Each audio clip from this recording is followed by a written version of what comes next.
سؤال رقم 4. ماشي. ليه عمرنا ما شفناك في فرح، في عزا، في أي تجمعات تخص الوسط الفني؟ أنت مالكش أصحاب فيه؟ لا ليه بس انا اروح عزا، يعني انا رحت عزا مثلا الفنان الكبير الاستاذ محمود ياسين، لان عمرو صاحبي، يعني عمرو ياسين صاحبي. رحت عزا والده استاذ محمود مملوك لانه صاحبي.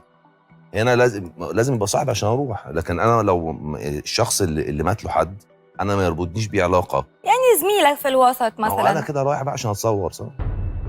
ملاش معنى. تاخدها بالمنطق ده؟ طبعا انا ولا رايح بتعمل ليه؟ واجب؟